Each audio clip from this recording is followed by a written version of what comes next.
Item ಯಾವುದೇ ಇರಲಿ try ಮಾಡಿ ಆಚಿ ಚಿಕನ್ ಮಸಾಲಾ. ಆಚಿ ಚಿಕನ್ ಮಸಾಲಾ. ಬಿಸಿಲು ಸದಾ ನೀರಾವರಿ ಸಮಸ್ಯೆಯಿಂದಲೇ ಸುದ್ದಿ ಆಗುವ ಜಿಲ್ಲೆ ಅದು. ಆದರೆ ಇದೇ ಬಿಸಿಲ ನಾಡಿನಲ್ಲಿ ಅದ್ಭುತವೊಂದು ಸೃಷ್ಟಿಯಾಗಿದೆ. ಹೌದು, ಯುವ ರೈತನೊಬ್ಬ ಕಲರ್ಫುಲ್ ಆಪಲ್ ಬೆಳೆದು ಕ್ರಾಂತಿ ಮಾಡಿದ್ದಾನೆ. ಆ ರೈತನ ಸಾಹಸದ ಕತೆ ನಿಮ್ಮ ಮುಂದೆ.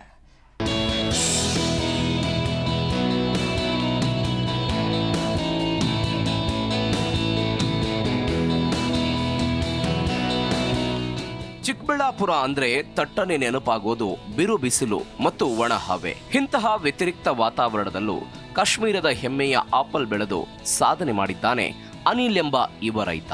ಹೌದು, ಚಿಕ್ಕಬಳ್ಳಾಪುರದ ಮಣ್ಣಿನಲ್ಲಿ ಆಪಲ್ ಬೆಳೆಯೋದು ಅಸಾಧ್ಯ ಎಂಬ ಮಾತನ್ನ ಸುಳ್ಳು ಮಾಡಿರುವ ಅನಿಲ್ ಕೇವಲ 3/4 ಎಕರೆ ಭೂಮಿಯಲ್ಲಿ ಸೇಬಿನ ಚಮತ್ಕಾರ ಮಾಡಿದ್ದಾರೆ. ಪ್ರಸ್ತುತ ಮಾರುಕಟ್ಟೆಯಲ್ಲಿ ಈ ಸ್ಥಳೀಯ ಸೇಬಿಗೆ ಭಾರಿ ಬೇಡಿಕೆ ಇದ್ದು 1 ಕೆಜಿಗೆ ಬರೋಬ್ಬರಿ 250 ರೂಪಾಯಿಯಂತೆ ಮಾರಾಟವಾಗ್ತಿದೆ.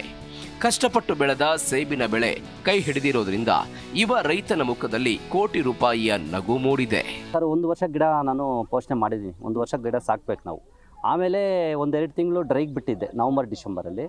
ಜನವರಿಯಲ್ಲಿ ಕಟ್ಟಿಂಗ್ ತಗೊಂಡೆ. ಯಾಕಂದರೆ ಚಳಿಗಾಲದಲ್ಲಿ ನಮ್ಗೆ ಚಳಿ ಅಂತ ಏನು ನಾವು ಶಟ್ರನ್ನು ನಾವು ಹಾಕ್ಕೊತೀವಿ. ಸೊ ಆವಾಗ ಇದಕ್ಕೆ ನಾವು ಫ್ರೂಟಿಗೆ ಬಿಡಬೇಕಾಗ್ತದೆ. ಸೊ ಆವಾಗ ಫ್ರೂಟಿಗೆ ಜನವರಿಯಲ್ಲಿ ಬಿಟ್ಟೆ ಸರ್. ಇವಾಗ ಒಂದು 5 ತಿಂಗಳಾಗಿದೆ. 1 ವರ್ಷದ ಮೇಲೆ 5 ತಿಂಗಳು ಈಗ ಕ್ರಾಪ್ ಬಂದಿದೆ. ಒಂದು 10 ಕಾಯಿ ಕೂಡ ನಾನು ಮಾರಾಟ ಆಗಿದೆ ಸರ್. ಇನ್ನೊಂದು 10 ಆಗ್ತದೆ. ಪರವಾಗಿಲ್ಲ ಸರ್, ಒಂದು ಒಳ್ಳೆ ಇಳುವರಿ ಬಂದಿದೆ. ಮಾಡಬಹುದು ಅದರಲ್ಲಿ ಇನ್ನು ಬಿಸಿಲಲ್ಲಿ ಅರಳಿದ ಈ ಕಾಶ್ಮೀರಿ ಸೇಬು ನೋಡೋದಕ್ಕೆ ಬೆಂಗಳೂರಿನ ಮಂದಿ ಸೇರಿದಂತೆ ನೂರಾರು ಪ್ರವಾಸಿಗರು ಚಿಕ್ಕಬಳ್ಳಾಪುರಕ್ಕೆ ಲಗ್ಗೆ ಇಡ್ತಿದ್ದಾರೆ. ಅದರಲ್ಲೂ ಚಿಕ್ಕಬಳ್ಳಾಪುರದ ಇಶಾ ಫೌಂಡೇಶನ್ಗೆ ಬರುವ ಭಕ್ತರು ಹಾಗೂ ಪ್ರವಾಸಿಗರು ಪಕ್ಕದಲ್ಲೇ ಇರೋ ಈ ಸೇಬಿನ ತೋಟಕ್ಕೂ ಭೇಟಿ ಕೊಡ್ತಾರೆ.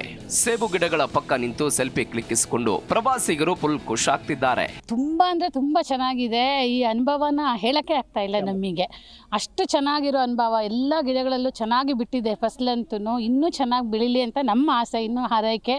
ಇದು ತುಂಬ ಜನ ರೈತರಿಗೆ ಇವರು ಒಂದು ಮಾದರಿ ಹಾಕ್ಕೊಟ್ಟಿದ್ದಾರೆ. ಈ ಥರ ಮಾಡಿ ಅಂತ ಒಂದು ಮೇಲ್ಪಂಕ್ತಿ ಹಾಕ್ಕೊಟ್ಟು ಇದು ಮಾಡಿದ್ದಾರೆ. ಇದೊಂದು ಮೋಟಿವೇಶನ್ ಬೇರೆ ಎಲ್ಲರಿಗೂ.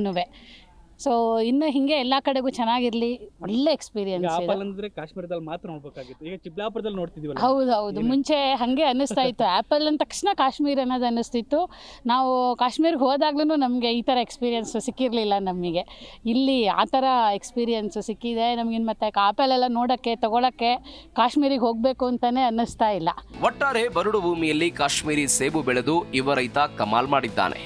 ಛಲವೊಂದಿದ್ರೆ ಒಣ ಭೂಮಿಯಲ್ಲೂ ಚಿನ್ನ ಬೆಳಿಬಹುದು ಅನ್ನೋದನ್ನ ಯುವ ರೈತ ಅನಿಲ್ ಸಾಬೀತುಪಡಿಸಿದ್ದಾರೆ. ಇವರ ಈ ಸೇಬು ಕ್ರಾಂತಿ ಇಡೀ ಬಯಲು ಸೀಮೆಯ ರೈತರಿಗೆ ಮಾದರಿಯಾಗಿದೆ. Satish S, Zee Kannada news, Chikkaballapur.